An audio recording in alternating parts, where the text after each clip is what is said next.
Hello everyone, welcome back to my channel. ये आज हम लोग इंग्लिश पेडागोजी के टर्म्स पहले याद करेंगे, फिर हम लोग थ्योरीज वगैरह उसके देखेंगे। और एक बात, किसी ने कमेंट किया था इंग्लिश में वीडियो बनाने के लिए, तो इंग्लिश में हम वीडियो बना देंगे, मगर कौन सा सब्जेक्ट पे बनाना है वो भी कमेंट करें कि हम वही सब्जेक्ट पे बनाएं। अभी फ़िलहाल अभी हम लोग इंग्लिश पेडागोजी करते हैं, तो चलिए स्टार्ट करते हैं। फर्स्ट टर्म हम लोग का क्या है? Intensive reading. तो पहले हम लोग मीनिंग देख लेते हैं क्या है। Intensive reading means reading a short text carefully to understand it exact meaning. It focuses on vocabulary, grammar and comprehension. इसमें क्या होता है कि हम लोग पहले एक शॉर्ट टेक्स्ट पढ़ते हैं और उसमें से वोकेबलरी, ग्रामर एंड कॉम्प्रिहेंशन को समझते हैं। और इसके की फीचर क्या होता है? Short passages are use, short passage use करते हैं। Reading is slow and careful, reading हम लोग का स्लो होता है और केयरफुल होता है। Focus on vocabulary and grammar, ज़्यादा से ज़्यादा हम लोग का फोकस क्या होता है? वोकेबलरी पे और ग्रामर पे। Detail understanding of the text, हर एक लाइन को हम लोग डिटेल में पढ़ते हैं, हर एक वर्ड को समझते हैं। And teacher guidance is usually require, और इसमें इंटेंसिव रीडिंग में कहते हैं टीचर गाइडेंस हम लोग को हमेशा मतलब यूजुअली रिक्वायर होता है कि टीचर हम लोग को गाइड करे कि ये वर्ड समझ में नहीं आए, ये ग्रामर कॉन्सेप्ट समझ में नहीं आया, कंप्रीहेंशन मतलब अच्छे से समझ नहीं आया, तो इसमें टीचर्स का रिक्वायर्ड होता है। और पर्पज़ क्या है? टू इम्प्रूव वोकेबलरी, हम लोग को पर्पज़ है पहले हम लोग के वोकेबलरी इंप्रूव करेंगे। To strength grammar, grammar concept strong करेंगे। To develop comprehensive skill, comprehensive skill को समझेंगे कि हम लोग कितने समझ सकते हैं रीडिंग स्किल्स को। To understand the text in detail, और डिटेल में टेक्स्ट को समझेंगे, ये हम लोग का पर्पज़ रहता है। और एग्जांपल्स क्या है? Reading a text book lesson carefully, हम लोग ज़्यादा से ज़्यादा ये क्लासरूम में इंटेंसिव स्किल यूज़ होता है कि हम लोग टेक्स्ट बुक को उसको केयरफुली पढ़ते हैं और उस क्वेश्चन जो पूछा जाता है, जैसे टीचर्स पूछते हैं या एग्ज़ाम्स में क्वेश्चन आंसर आते हैं, तो हम लोग को इसको केयरफुली पढ़ेंगे तो आंसर दे पाएंगे। एंड सॉल्विंग कॉम्प्रिहेंशन पैसेज, और कॉम्प्रिहेंशन पैसेज को हम लोग सॉल्व कर पाएंगे। स्टडिंग अ पोम और a story in detail, poem को और स्टोरी को बहुत अच्छे से समझेंगे, ये हम लोग का इंटेंसिव रीडिंग में आता है। तो हम लोग और नेक्स्ट देख लेते हैं और क्या क्या टर्म है। तो नेक्स्ट हम लोग क्या है? Extensive reading. Extensive reading means पहले हम लोग मीनिंग देख लेते हैं। Extensive reading means reading long text for overall understanding and enjoyment. The focus is one reading fluently, not a grammar और एवरी न्यू वर्ड।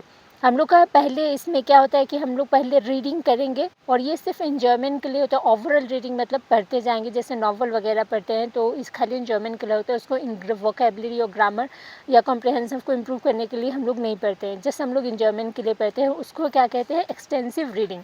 और इसका फीचर्स क्या है? लॉन्ग टेक्स्ट आर यूज, इसमें लॉन्ग टेक्स्ट आर यूज होते हैं, जैसे novel पढ़े तो नॉवल तो बहुत मोटे मोटे होते हैं, तो ये सब एन्जॉयमेंट के लिए होता है, अपने खुशी के लिए पढ़ा जाता है। Reading is a fast and fluent, reading बहुत ज़्यादा फास्ट होती है और फ्लुएंट होती है। Focus on overall meaning, and overall meaning पे हम लोग का फोकस रहता है। Encourage independent reading, encourage independent reading का हम लोग इसमें फोकस करते हैं। और पर्पज़ क्या है इसका? डेवलपमेंट रीडिंग हैबिट, इसमें डेवलप होता है हम लोग का reading habit. Improve fluency, fluency improve होता है। इंक्रीज वोकेबलरी, नेचुरली वोकेबलरी भी ऑटोमेटिकली इंक्रीज हो जाती है। एनहांस कॉम्प्रिहेंशन, कॉम्प्रिहेंशन भी इंक्रीज होने लगता है। जैसे हमने बताया कि एग्जाम्पल्स क्या होते हैं, रीडिंग नॉवेल्स पढ़ते हैं, reading story book, reading newspaper और मैगजीन्स, ये सब एक्सटेंसिव रीडिंग के अंदर आते हैं। सो हम नेक्स्ट हम देख लेते हैं क्या है। Silent reading meaning, silent reading means reading a text quietly in the mind without speaking allowed. Silent reading क्या होता है? हम लोग चुपचाप पढ़ते हैं, खाली माइंड में उसका वॉइस घुसता है, वो मुंह से आवाज़ नहीं आता, लाउड रीडिंग नहीं होता है, चुपचाप पढ़ना, उसको कहते हैं कि साइलेंट रीडिंग। और इसके फीचर्स क्या है? रीडिंग इज़ डन साइलेंटली, चुपचाप पढ़ना। इम्प्रूव कंसंट्रेशन, इससे कंसंट्रेशन इम्प्रूव होता है। Focus on understanding, focus understanding पे ज़्यादा हम लोग का फोकस रहता है। No pronunciation is required, pronunciation required नहीं रहता है इसमें, मतलब कोई वर्ड आवाज़ ही नहीं आ रहा तो प्रोनाउंस कैसे करेंगे। इम्प्रूव कम्प्रीहेंशन, इससे कम्प्रीहेंशन इम्प्रूव होता है। डेवलप रीडिंग स्पीड इंक्रीज़ होती है। इंक्रीज कंसंट्रेशन, कंसंट्रेशन इंक्रीज़ होता है। इनकरेज इंडिपेंडेंट रीडिंग, ये इंडिपेंडेंट रीडिंग भी है। ये हम लोग का सारे पर्पज़ हैं साइलेंट रीडिंग के। और इसके एग्जांपल्स क्या हैं? Reading a text book quietly, text book को हम लोग चुपचाप पढ़ते हैं। Reading a story book silently, story book को चुपचाप पढ़ना। रीडिंग अ न्यूज़पेपर और an article on a your, कोई आर्टिकल या न्यूज़पेपर पढ़ना साइलेंटली, उसको क्या कहते हैं हम लोग? साइलेंट रीडिंग लाउड रीडिंग से ज़्यादा अच्छा होता है। इसमें बहुत ज़्यादा कवर हो जाते हैं जल्दी से, ज़्यादा कंसेप्ट कवर हो जाते हैं ज़्यादा पेजेस से, या ज़्यादा रीडिंग कम्प्रिहेंशन मतलब इंक्रीज़ हो जाता है। और लाउड रीडिंग से हम लोग का एनर्जी लॉस हो जाता है बोलते बोलते, तो इसमें ज़्यादा रिकवर नहीं होता। नेक्स्ट क्या है हम लोग का? स्कैनिंग मीनिंग क्या है इसका? Scanning means reading a text quickly to find a specific information without reading every word. Scanning क्या होता है कि हम लोग किसी चीज़ को स्कैन करते हैं, हम लोग जैसे मोबाइल में स्कैन करते हैं ना, वैसे ही स्कैन किया जाता है रीडिंग को आँखों से, आइज़ से। उस पहले सारी इन्फॉर्मेशन को वन बाय वन एक स्पेसिफिक इन्फॉर्मेशन उसमें से सर्च करेंगे, ठीक है। उसको एक मतलब एक पेज है, उसमें से हम लोग को एक वर्ड निकालना है, तो पूरा पेज इसको एक वन बाय वन लाइन को हम लोग जस्ट वही वर्ड को सर्च करेंगे, तो उसको क्या कहते हैं? स्कैनिंग, स्कैन करना। और इसमें फीचर्स क्या है इसके? रीडिंग इज़ वेरी फास्ट, इसका रीडिंग बहुत फास्ट होता है। फोकस ऑन स्पेसिफिक इन्फॉर्मेशन, हम लोग का एक स्पेसिफिक इम्पॉर्टेंट वर्ड पे या सेंटेंस पे हम लोग मतलब उसमें ध्यान रहता है। दूसरे बाकी हम लोग को वर्ड हम लोग को समझ नहीं आता है, समझने की हम लोग कोशिश ही नहीं करते, जस्ट क्योंकि हम लोग को वो स्पेसिफिक इन्फॉर्मेशन सर्च करना है। And not every word is read, हम लोग को सारे वर्ड नहीं पढ़ना होता है। सेव टाइम, और ये सेव टाइम होता है, सेविंग टाइम होता है कि हम लोग खाली वही वर्ड को सर्च कर ले रहे हैं, दूसरों बाकी वर्ड को ध्यान नहीं दे रहे, उस पर टाइम वेस्ट नहीं करते, तो ये हम लोग का स्कैनिंग हो जाता है। पर्पज़ क्या है? फाइंड फैक्ट क्विकली, फैक्ट्स हम लोग बहुत जल्दी मिल जाता है। लोकेट नेम्स, डेट, नंबर और कीवर्ड्स, हम लोग नेम से या डेट से या नंबर से और या कीवर्ड से हम लोग बहुत जल्दी उसको सर्च कर लेते हैं। इम्प्रूव सर्चिंग स्किल भी हम लोग को बहुत ज़्यादा इम्प्रूव हो जाती है। और इसके एग्जांपल्स क्या है? Finding a phone number in a directory में हम लोग एक फ़ोन नंबर को सर्च करेंगे, तो वो हम लोग का स्कैनिंग हो जाता है। Looking for a date in a time table को हम लोग एक टाइम टेबल में हम लोग एक डेट ढूंढते हैं, उसको हम लोग क्या कहते हैं? ये एग्जाम्पल है हम लोग का स्कैनिंग का। और searching for a word in a dictionary, और डिक्शनरी में हम लोग एक वर्ड सर्च करते हैं, वो भी हम लोग का स्कैनिंग के अंदर आ जाता है। तो आप, I hope you understand the scanning meaning and purposes of the scanning. So let's move to the next our word is skimming. Skimming means reading a text quickly to get the main idea gist without reading every detail. And skimming क्या होता है कि हम लोग बहुत जल्दी से उसको क्विकली में जिस्ट देख लेते, जैसे किसी आर्टिकल का हेडिंग देख ले और हेडिंग से समझ में आ गया, कोई न्यूज़पेपर का हेडिंग देखने के लिए हम लोग या कंटेंट देखने के लिए ये स्किमिंग यूज़ होता है। जैसे कंटेंट से समझ में आ गया कि अंदर आर्टिकल में क्या होगा या सब्जेक्ट में क्या होगा, ये सब स्किमिंग के अंदर आता है।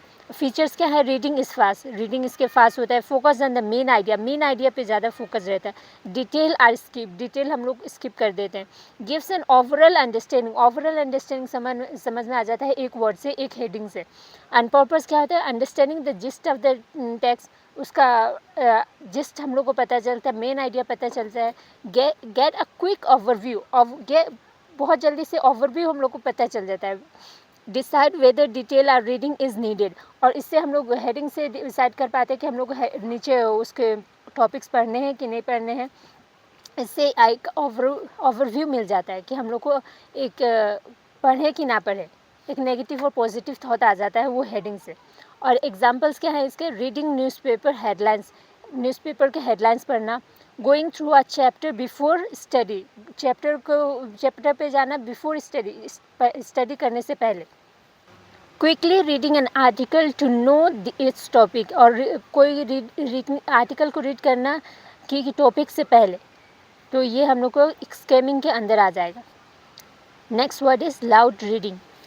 Loud reading means reading a text allowed with a clear voice so that other can hear.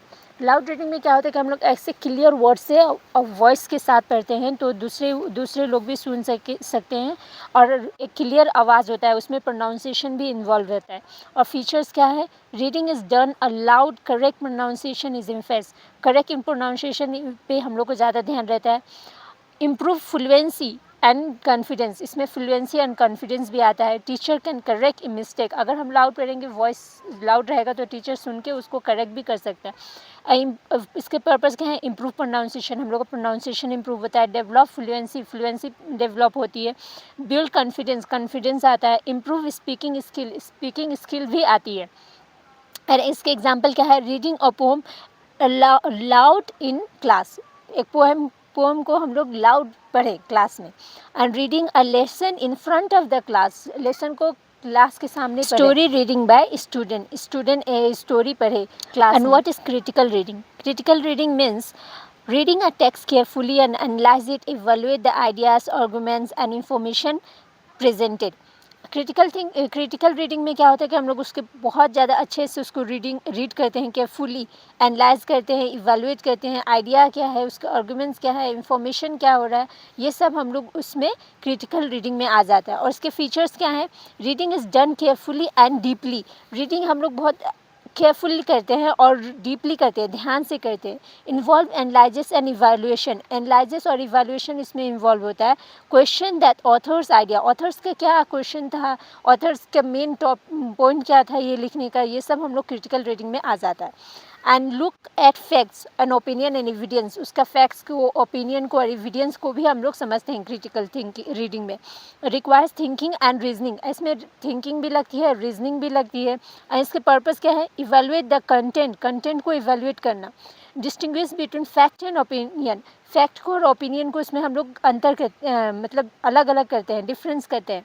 And understand the writers point of view, और राइटर्स का क्या पॉइंट ऑफ व्यू है इसमें हम लोग चेक करते हैं। Develop reasoning and judgement, judgement और रीजनिंग हम लोग डेवलप हो जाती है। Make informed decision, and make inform decision मतलब एक अच्छे से डिसीजन ले पाते हैं। एंड एग्जाम्पल्स क्या है? Analysing the argument in an article, article में आर्गूमेंट करना। Evaluating the reliability of A news report को इवेलुएट करना। Comparing different views of point, अलग अलग पॉइंट ऑफ व्यू को डिफ़र करना, उसको समझना, ये क्रिटिकल रीडिंग में आ जाती है। I hope you understand the critical reading. Language acquisition. Language acquisition means the natural process of learning a language, similarly to how children learn their mother tongue. Language acquisition means क्या होता है कि language घर में सीखा जाता है, कि मदर टंग आस पड़ोस से सीखा जाता है, ये सोसाइटी से सीखा जाता है। इसको क्या कहते हैं हम लोग? लैंग्वेज एक्विजिशन, खुद ब खुद आ जाता है लैंग्वेज, इसको सिखाना नहीं पड़ता। और लैंग्वेज लर्निंग में क्या है? The formal process of learning a language through instruction and teaching and study. Language learning सिखाया जाता है, जैसे स्कूल में सिखाया जाता है, सेकेंड लैंग्वेज है हम लोगों का ये। और मदर लैंग्वेज एक्विजिशन क्या है? हम लोग का फर्स्ट लैंग्वेज है। और ये सेकेंड लैंग्वेज में, लैंग्वेज लर्निंग में क्या होता है कि स्कूल में सिखाया जाता है, इसमें ग्रामर, वोकेबलरी, स्टडीज़ ये सब लगते हैं। ये फॉर्मल प्रोसेस होता है कि स्टेप बाय स्टेप फॉलो किया जाता है, और ये एक लैंग्वेज लर्निंग प्रोसेस है, इसको लर्न किया जाता है। LSRW स्किल, ये स्किल क्या होता है? The 4 language skill. लिसनिंग पहले आता है कि हम लोग सुनते हैं, स्पीकिंग होता है कि हम लोग सुन के रिप्लाई देते हैं, रीडिंग क्या होता है कि हम लोग पढ़ते हैं, और राइटिंग क्या होता है कि हम लोग लिखते हैं। तो listening, speaking, reading and writing, ये हम लोग का लिसनिंग स्किल है, LSRW जिसे कहते हैं। और ये एक 4 लैंग्वेज स्किल है, 4 लैंग्वेज स्किल। तो ये याद रखिएगा, listening, speaking, reading and writing, ये हम लोग का लैंग्वेज स्किल है। और फोनिक क्या होता है? A method of teaching reading by developing learners ability to recognise and sound out the letters और ग्रुप ऑफ लेटर्स। फोनिक्स क्या होता है? साउंड से रिलेटेड होता है, कहीं भी आप वर्ड में देखें फोनिक से रिलेटेड हुए, साउंड से रिलेटेड, फोनिक के अंदर आ जाता है। ये मेथड टीचिंग रीडिंग का होता है, ठीक है। और फोनेम क्या होता है? The smallest unit of sound, smallest unit of sound in spoken language that can distinguish one word from another. एक वर्ड से दूसरे वर्ड में डिफरेंस दिलाता है, उसको फोनिम कहते हैं। और ये एक small unit word by word को कहते हैं। और मॉर्फिम क्या होता है? The smallest meaningful unit of language. Meaningful unit of language होता है, जैसे कि एग्जाम्पल मैं दे देती हूँ, अन और हैप्पी और नेस, अनहैप्पीनेस, ये हम लोग का मॉर्फिम है। The smallest meaningful unit of language like unhappiness, unhappiness means उदास हुआ। सिंटैक्स क्या होता है? The set of rule that govern the arrangement of word to form phrases and sentences.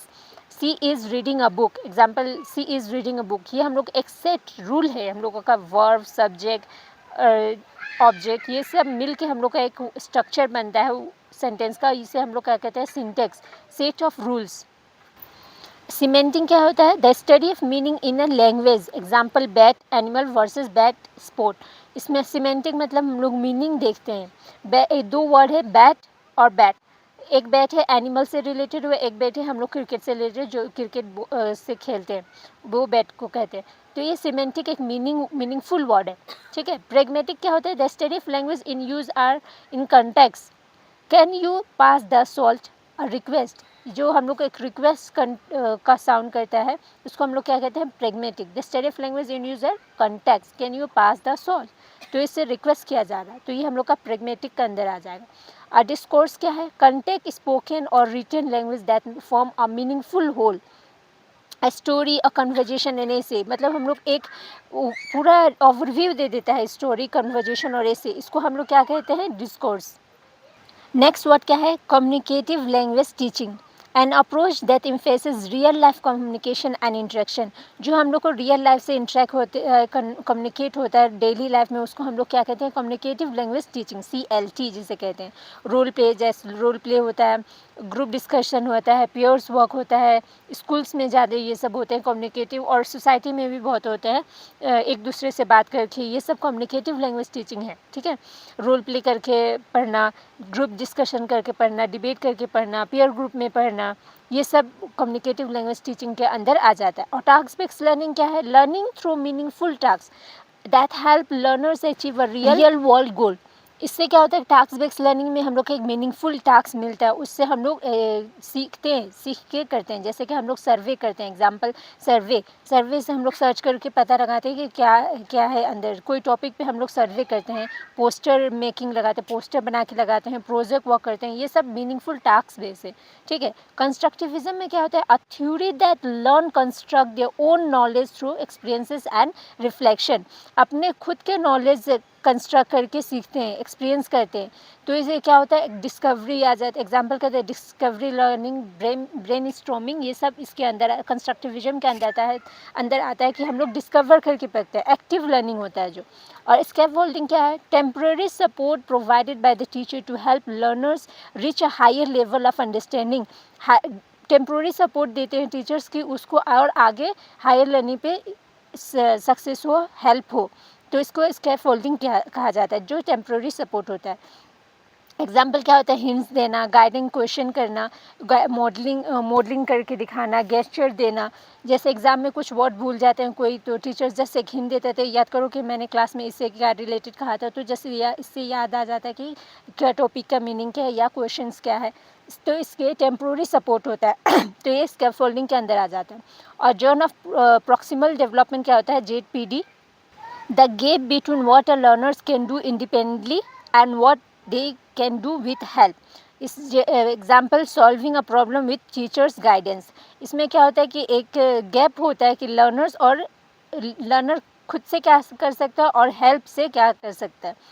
तो solving a problem with teacher guidance, teacher एक problem दी है, उसमें एक बहुत ज़्यादा हिंट दे देती है, हेल्प कर देती है, और बाकी खुद से सॉल्व कर देते हैं इंडिपेंडेंटली, मतलब थोड़े से हिंट मिला और फिर बाकी सब सॉल्व क्वेश्चंस खुद से कर ली, तो ये जर्न ऑफ प्रॉक्सिमल डेवलपमेंट के अंदर आता है। पहले गैप था और उसको फिल हो गया। तो ये बाकी सारे कॉन्सेप्ट्स हैं। दूसरे कॉन्सेप्ट देखते हैं एक एक करके। बिक्स क्या है? BIC, basic interpersonal communication skill, the ability to communicate in everyday situation. रोज के डेली कम्युनिकेशन में इन्वॉल्व होना, एवरीडे सिचुएशन हैंडल करना, ये बेसिक इंटरपर्सनल कम्युनिकेशन स्किल्स है।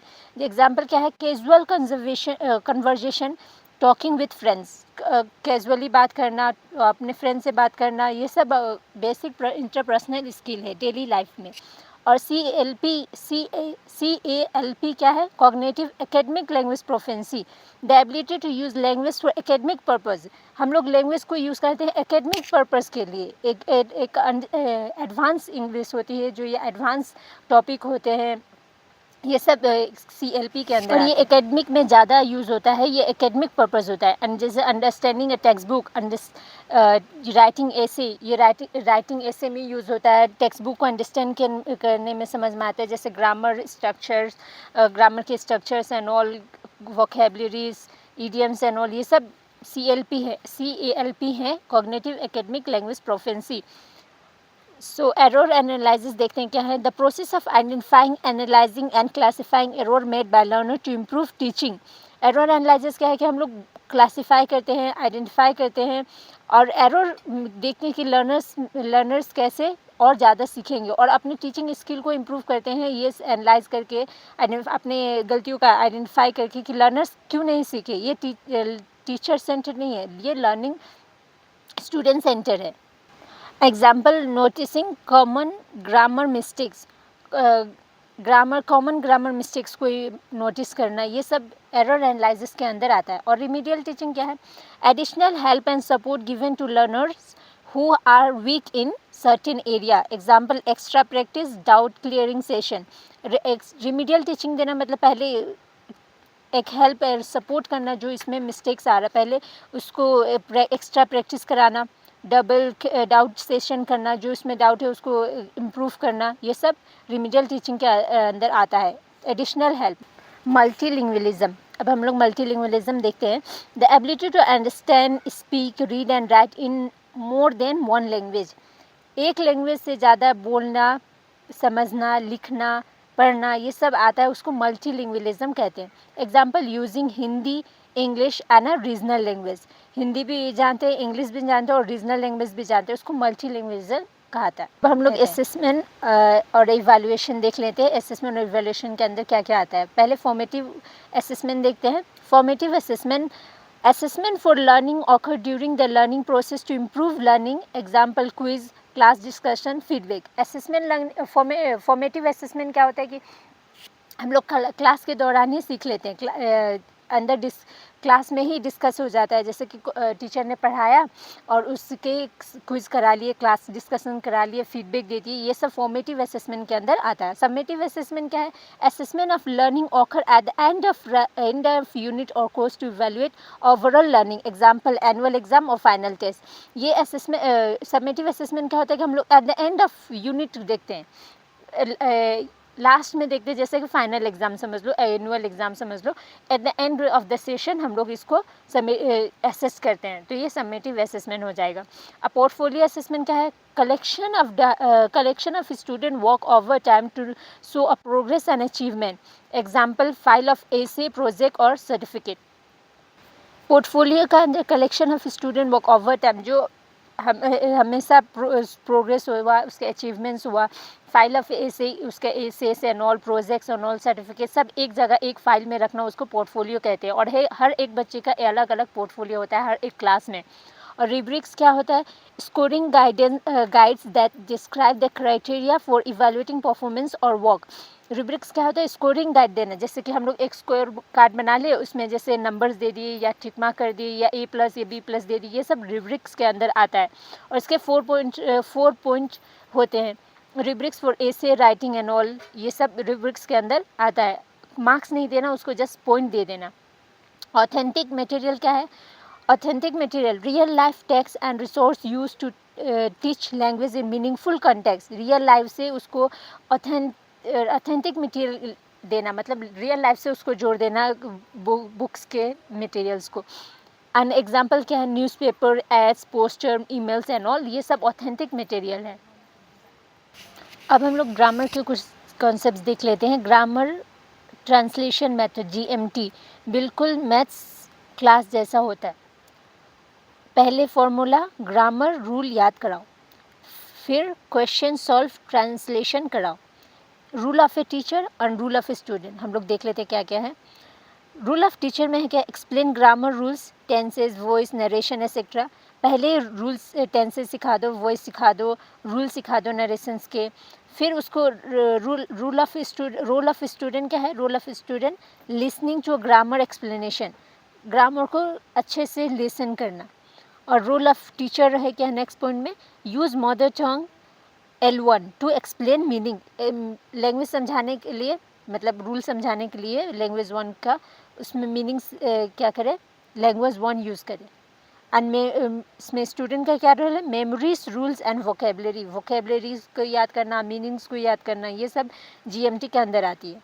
एंड रोल ऑफ टीचर्स क्या है, थर्ड पॉइंट में, गिव सेंटेंसेस टू ट्रांसलेट, एक सेंटेंस देना उसको और स्टूडेंट को बोलना उसको ट्रांसलेट करना, ट्रांसलेट द सेंटेंस। तो ये सब GMT के अंदर आते हैं। पहले रूल बताओ, देन उसके बाद उसको ट्रांसलेट करने के कहो, या वोकेबलरी या मीनिंग्स मेमोराइज करने के लिए कहो, या लिसन अच्छे से सुनने के लिए कहो रूल्स के, ये सब हम लोग का GMT। और डायरेक्ट मेथड देख लेते हैं। डायरेक्ट मेथड बिना ट्रांसलेट किए लैंग्वेज को डायरेक्ट यूज़ करके सिखाना, मतलब कोई फॉरेन लैंग्वेज सिखाने के लिए उसको फॉरेन लैंग्वेज में ही बताना, उसको फर्स्ट लैंग्वेज का यूज़ नहीं करना, उसे हम लोग डायरेक्ट मेथड कहते हैं। नंबर 1 पे क्या, listen and observe understanding meaning by seeing and hearing not translating.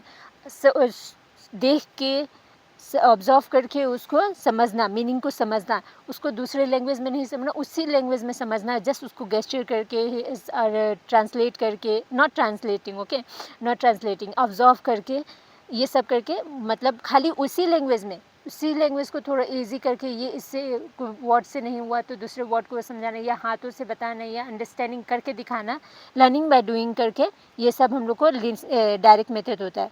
Speak and use, start speaking naturally, rules come later. Naturally उसको स्पीक करना, रूल्स बाद में आएगा, उसको ग्रामर बाद में आएगा, ठीक है। इस पर रूल पे ग्रामर पे ज़्यादा फोकस नहीं रहता है, खाली फ्लुएंसी और मीनिंग पे ज़्यादा फोकस रहता है। और role of teacher and role of students देख लेते हैं। इसमें क्या होता है, ग्रामर रूल्स डायरेक्टली एक्सप्लेन नहीं करते, ग्रामर को डायरेक्टली एक्सप्लेन नहीं करना है। टीचर इसमें स्टूडेंट का क्या है, टीचर टू ऑब्जर्व करते हैं, टीचर ऑब्जर्व करते हैं। मदर टंग लैंग्वेज यूज़ नहीं करते, मदर टंग यूज़ नहीं करना। गेस करके मीनिंग समझाते हैं। स्टूडेंट को बोलने के लिए कि इनकरेज करते हैं, स्पीकिंग प्रैक्टिस करते हैं। ये सब हम लोगों के डायरेक्ट मेथड के अंदर आते हैं कि गेस्चर से हम लोग समझते हैं, लिसन करके समझते हैं, देख के समझते हैं, मगर लैंग्वेज दूसरा यूज़ नहीं करते, वही लैंग्वेज से सीखते हैं हम लोग, डायरेक्ट मेथड इसको कहते हैं। CLT अभी हम लोग अभी पढ़ा है, बस जिसके लिए देख लेते हैं। कम्युनिकेटिव लैंग्वेज टीचिंग होता है, ये तो याद रह जाएगा आप लोगों को। Chatting with friend, you just talk, ask and respond, mistake happen but you learn naturally while interacting। आप नेचुरली सीखते हैं इंटरेक्ट करके, चैट करके, दूसरे से बात करके, फ्रेंड से बात करके, ये हम लोग का कम्युनिकेटिव लैंग्वेज टीचिंग आ जाता है। लैंग्वेज कम्युनिकेट क्या होता है, use language in real situation and try to get your meaning across, okay, meaning समझना उसको रियल सिचुएशन से कनेक्ट करके। Real form uses, correct mistake, notice pattern and improve fluency naturally। fluency naturally improve होती है इससे। और role of teacher क्या है और रोल ऑफ स्टूडेंट क्या है, इसमें देख लेते हैं। Designing real life task, pair group और एक्टिविटी इसमें इन्वॉल्व होता है। एक्टिवली कम्युनिकेट आइडियाज़ आते हैं। Encourage speaking, listening and interaction, इससे इनकरेज होता है कि स्पीकिंग करें, लिसन करें एंड इंट्रैक्ट हो, मतलब लीडरशिप क्वालिटी इंक्रीज होती है। And learn language by using meaningfully language. Best new method क्या होता है, reading exam instruction notification, read silently to understand first then act only after comprehension. Exam के instruction को और नोटिफिकेशन को साइलेंटली पढ़ना, सो हम उससे कम्प्रिहेंसिव मतलब पता चल जाता है। तो read, focus on understanding the text silently and clearly, silently understand करना और क्लियरली मतलब अच्छे से पढ़ना। Comprehend and use, gradually speak right based on what you understand. जब हम लोग स्पीक किया मतलब कोई बोले उससे लिखने में उसका अंडरस्टैंड समझ आए, उसको क्या करते हैं, comprehend and use. Gradually speak और write based on what you understood. इसमें role of teacher role of student क्या होता है, choosing interesting and graded reading material. Graded reading material मतलब अच्छे से रीड करने वाले मटेरियल्स को चूज़ करना। रीड साइलेंटली एंड अटेंटिवली और साइलेंटली पढ़ना। Encourage silent reading and understanding, silent reading को इनकरेज करता है ये और अंडरस्टैंडिंग को भी। स्पीक और right only after comprehension, comprehension मतलब रीड करने के बाद ही बोले उसको अच्छे से। नेक्स्ट क्या है audio lingual method. Audio lingual method means जैसे जिम में एक्सरसाइज रिपीट करते हो वैसे ही सेंटेंस रिपीट करने से लैंग्वेज हैबिट बन जाती है। जैसे listening to correct sentence and repeat them, अच्छे से उस सेंटेंस को सुनना फिर उसको बोलना, ये हम लोग का ऑडियो लिंगुअल मेथड में आ जाता है। Practice through drills until it become automatic, बार बार उसको रिपीट करना ड्रिल्स के तरह कि उससे ऑटोमेटिक अपने मुंह से निकलने लगे। एंड रोल ऑफ टीचर क्या है और रोल ऑफ स्टूडेंट क्या है इसमें देख लेते हैं हम लोग। Give sentence pattern and drills, listen carefully, इसमें टीचर सेंटेंस देता है और ड्रिल्स देता है और स्टूडेंट्स को सुनते हैं अच्छे से carefully. And correct mistake immediately, teachers mistakes को इमीडिएटली करेक्ट कर देते हैं। एंड रिपीट सेंटेंस अलाउड, इसमें स्टूडेंट लाउड से रिपीट करते हैं बार बार सेंटेंस को, स्टूडेंट को बोलने के लिए इनकरेज करते हैं, टीचर्स स्टूडेंट को बोलने के लिए इनकरेज करते हैं।